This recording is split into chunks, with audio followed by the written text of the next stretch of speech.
ये हमको बेवकूफ बनाते हैं, ये मुसलमानों को बेवकूफ बनाते हैं, ये धोखा देते हैं इस्लाम के नाम पर। आज उलमाए किराम की कसीर तादाद फितने शकीलियत के खिलाफ नबर्द आज़मा है, फितने बहायत के खिलाफ उलमाए किराम मैदान में है, फितने कादियानियत के खिलाफ उलमाए किराम मुसलसल लगे हुए हैं। ये फितने महदवियत वाले नकाब ओढ़कर ऑल इंडिया इत्तेहादुल मुस्लिमीन का आते हैं, आपकी वोट लेते हैं, मस्जिदों और मीनारों के शहर के अंदर आते हैं, मुसलमान बनकर आते हैं और उसके बाद शहर के लोग उन्हें वोट देते हैं। समझ रहे, मुसलमानों की पार्टी है। मस्जिदों और मीनारों के इस शहर में उलमाए किराम और मुसलमानों से मैं यहां जिम्मेदारी से कहना चाहता हूं कि वो वीडियो जो वायरल हुआ है, सैयद शाहनूर का जो वीडियो वायरल हुआ है, उलमाए किराम उस वीडियो का नोटिस ले, उलमाए किराम उसकी सच्चाई को परखें और देखें कि क्या वाकई असदुद्दीन अवैसी फिरक़े महदवियत से मुतासिर शख्स है या नहीं।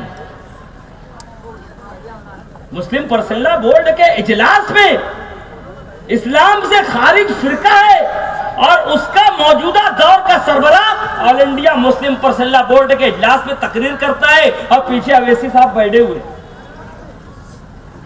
वो साहब कह रहे हैं तकरीर में कि मैं तकरीर फिरका महदविया की तरफ से कर रहा हूं और तमाम मुल्क के बड़े उलमाए किराम सुन रहे हैं।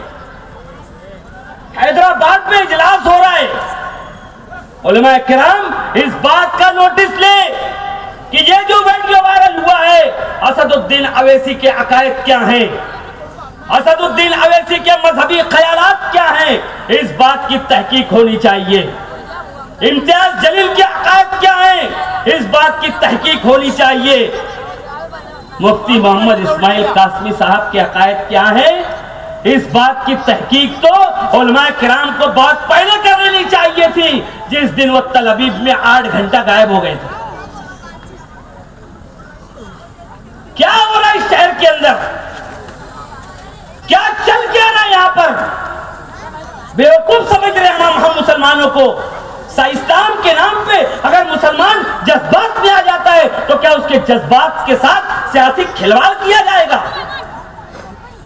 अब समझ में आ रहा है कि असदुद्दीन अवैसी बीजेपी की ऐसी एजेंटगिरी क्यों करते हैं। अब समझ में आ रहा है कि हमारे शहर का एमएलए उसको मुसलमानों के मसाइल से दिलचस्पी क्यों नहीं है। तेलंगाना की एटीएस जिसे ऑक्टोपस कहा जाता है,